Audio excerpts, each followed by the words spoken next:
Hello बच्चों, सुबह के हो रहे हैं 6:40 और आपके लिए उस्मानी सर लेके आए हैं कोऑर्डिनेशन कंपाउंड से related bonding concepts in coordination compound. बच्चों, इससे पहले आपने अगर कोऑर्डिनेशन कंपाउंड को देखा होगा, लिटिल बिट आपके लिए ये थोड़ा सा कंफ्यूजिंग है। अगर आप सर्च कर रहे हो कोऑर्डिनेशन कंपाउंड से रिलेटेड वो सारी चीजें जहां जहां आपको कंफ्यूजन है, तो आपका कंफ्यूजन, आपका डाउट बिल्कुल छूमंतर हो सकता है अगर आप ये सारे वीडियोस को देख सकते हो। जाके आप हमारे साइट में सारे चैनल में जाके सारे वीडियोस को आप देख लो, तो कोऑर्डिनेशन कंपाउंड से रिलेटेड आपको जरा सा भी शक है, जरा सा भी डाउट है, बिल्कुल क्लियर हो जाएगा, क्रिस्टल क्लियर होगा, ये मेरा दावा है। और बड़े लेंथ का वीडियो नहीं है, बहुत छोटे छोटे लेंथ का वीडियो, आप जाके उसको देख सकते हो। तो आज बिना टाइम गंवाए हम लोग बात करते हैं बॉन्डिंग इन कोऑर्डिनेशन कंपाउंड। यानी कोऑर्डिनेशन कंपाउंड में जो बॉन्डिंग होता है, ये बहुत बड़ा फैक्टर है, बहुत बड़ी चीज है। इससे पहले आपने वर्नर साहब ने कोऑर्डिनेशन कंपाउंड के बारे में बहुत सारी चीज बताई। उन्होंने वर्नर साहब ने जो बेसिकली डिस्क्राइब करा है कोऑर्डिनेशन कंपाउंड का, तो उन्होंने उसके स्ट्रक्चर के बारे में बहुत कुछ बताया है। और दूसरी बात यह है कि आइसोमेरिज्म की जो बात है, कॉन्सेप्ट है, वो वर्नर थ्योरी से हमें मिल जाता है।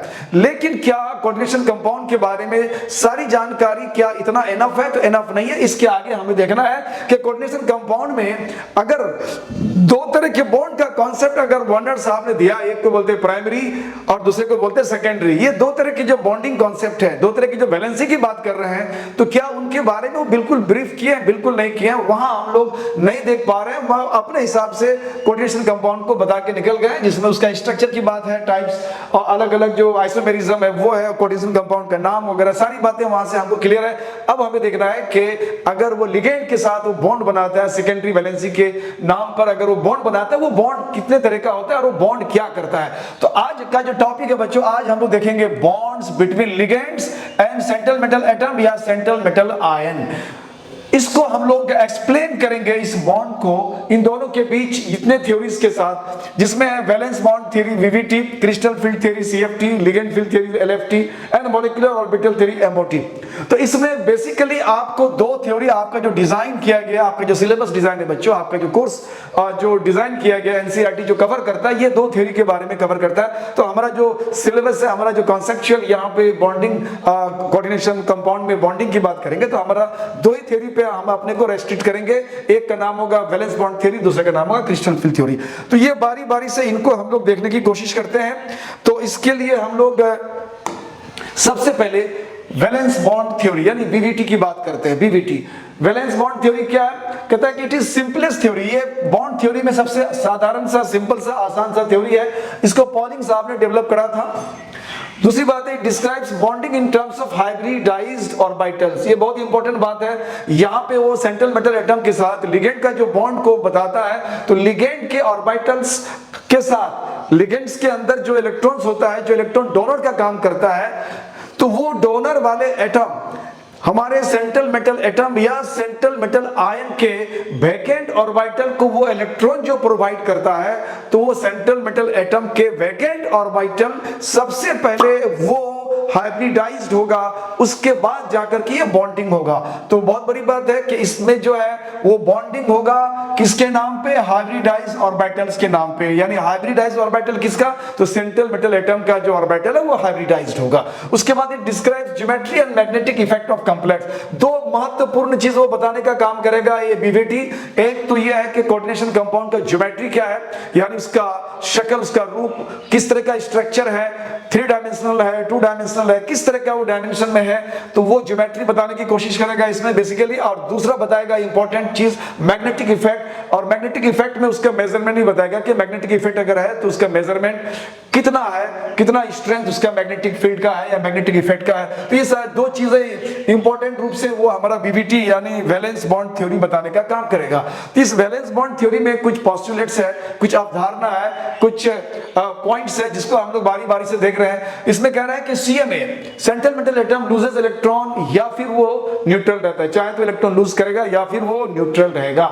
उसके बाद में कह रहा है कि सीएमए या आयन प्रोवाइड्स एमटीएसपीडी ऑर्बिटल्स, यानी अगर ये ऑर्बिटल जो प्रोवाइड करता है, जिसको हमें हाइब्रिडाइज करना है, जिसका हाइब्रिडाइजेशन होना है, तो कौन ऑर्बिटल होगा? तो कह रहे हैं कि इसमें s, p और d ऑर्बिटल इन्वॉल्व होगा। These vacant orbitals undergo hybridization। ये जो vacant orbital central metal atom या सेंट्रल मेटल आयन प्रोवाइड करेगा वो ऑर्बिटल्स का पहले हाइब्रिडाइजेशन होगा। और ये हाइब्रिडाइजेशन जो है हम लोग थोड़ा सा डी अगर उसमें शामिल है तो ऐसा हो सकता है कि एक इनर डी और एक आउटर डी, यानी इनर डी यानी अंदर वाले डी हो सकते हैं और उसके बाद आउटर वाले शेल का एस और पी हो सकता है, या ऐसा हो सकता है कि एस पी और डी ये आउटर सेल का ही हो। तो इस तरह से हम लोग इसको दो कैटेगरी में देखते हैं, इनर डी ऑर्बिटल हाइब्रिडाइजेशन और एक होता है outer D orbital hybridisation. Inner D जैसे मान लो यहाँ पे जैसे हमने 4 शेल का हमने एस लिया ऑर्बिटल सबसे लिया और 4p ले लिया, तो इसके अंदर वाला जो है डी 3d हो जाएगा। यानी यहाँ आप देख रहे हो n अगर है तो ये n-1 है, 4 है तो 4-1 3 हो जाएगा, ये हो जाएगा इनर डी। यानी ये हमारे दोनों जो है चौथे शेल में चला गया और ये थर्ड सेल से लिया गया है। एक तो ये चीज है। दूसरा अगर हम आउटर की बात करते हैं तो आउटर में ये होगा कि जो 4th सेल की बात होगा sp और d ये तीनों आउटर सेल का ही होगा, बाहर वाले सेल का होगा। तो ये दो तरह का होगा। उसके बाद क्या रहा है कि hybrid orbitals provide geometry, hybrid orbitals geometry provide करता है। किस तरह का ज्योमेट्री प्रोवाइड करता है? तो हाइब्रिड ऑर्बिटल ज्योमेट्री प्रोवाइड करेगा, अलग अलग ज्योमेट्रिकल शेप का नाम होगा। तो वो नाम कुछ इस तरह से होगा, इस तरह से नाम होगा। क्या क्या नाम हो सकता है? तो वो नाम हो सकता है आपको लीनियर, या हो सकता है स्क्वायर प्लेनर, इट में भी कि टेट्राहेड्रल हो या ऑक्टाहेड्रल हो।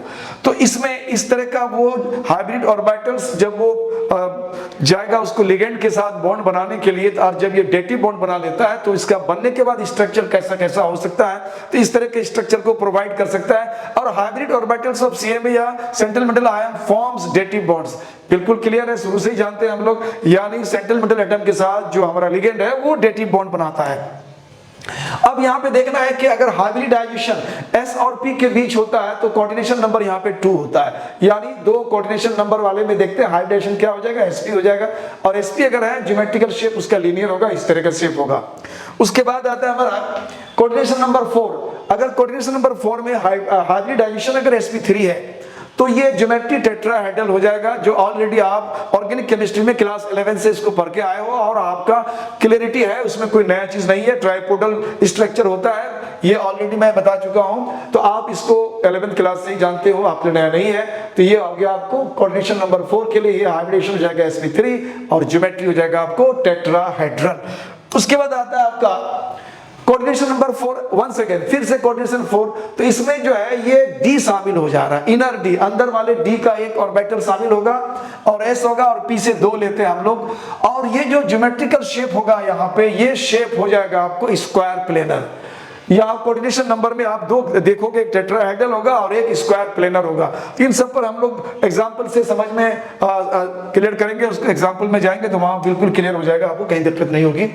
अगर आप कोऑर्डिनेशन नंबर 5 लेते हो तो इसका जो हाइब्रिडाइजेशन है वो sp3d होगा और ज्योमेट्री होगा ट्राइगोनल बाइपिरामिडल कहते हैं, ये स्ट्रक्चर उसका दिया हुआ 3 डायमेंशनल स्ट्रक्चर। उसके बाद आता है आपको कोऑर्डिनेशन नंबर 6 में हाइब्रिडाइजेशन होगा sp3d2 और इसको बोलते हैं ज्योमेट्रिकल जो शेप है उसका ऑक्टाहेड्रल होगा। ये शेप आपको दिया हुआ, ये ऑक्टाहेड्रल शेप है। और ये आउटर डी, यहाँ पे जो डी हमने लिया है sp और बाद में डी, तो ये जो डी है आउटर सेल का, यानी sp d आउटर का मतलब है ये तीनों एक ही शेल के ऊपर आता है। अगर डी बिफोर आता है तो sp जो है आउटर सेल में होगा और डी जो है इनर वाले सेल में होता है। तो ये चीज आपको एग्जांपल में क्लियर हो जाएगा।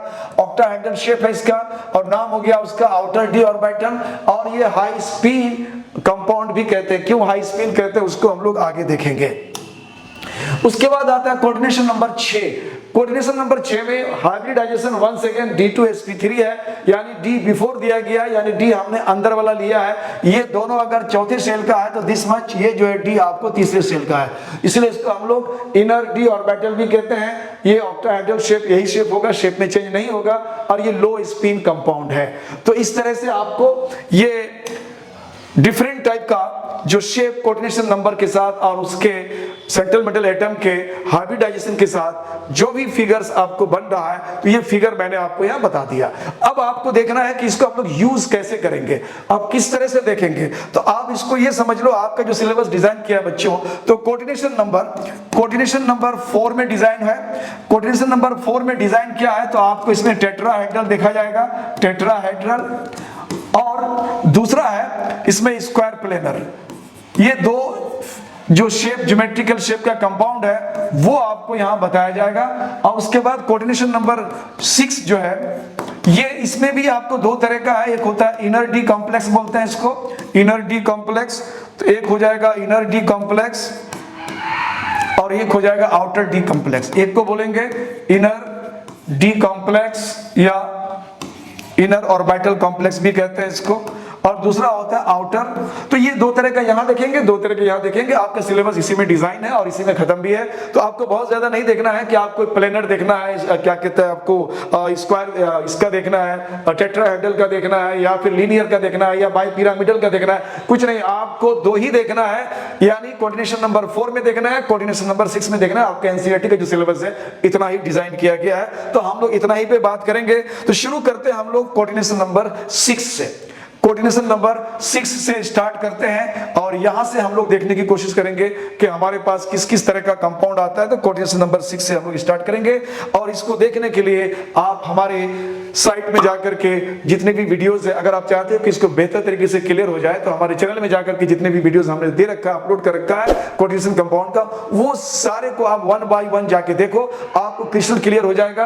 अब ये जो मैंने बता दिया आपको कि इस तरह के वीवीटी या सीएफटी या एलएफटी जो भी कंपाउंड, जो भी हमने बॉन्ड थ्योरी लेके रखा है, उसमें क्या क्या चीज, कैसे कैसे चीज को हम लोग इन्वॉल्व करते हैं, कैसे देखेंगे यहाँ पे हम लोग, तो वो सारी चीजें आप जाकर के एग्जाम्पल में देख सकते हो। तो आप जाकर के ये आई बटन है, इसको आप जो है प्रेस करके देखो, और जाकर के आप इसका जितने भी एग्जाम्पल है, सारे एग्जाम्पल को मैंने बिल्कुल क्लियरली दे रखा है, जाके आप उसको देख सकते हो अगर आप इसको क्रिस्टल क्लियर के साथ समझना चाहते हो। तो thank you for watching my channel, keep it up.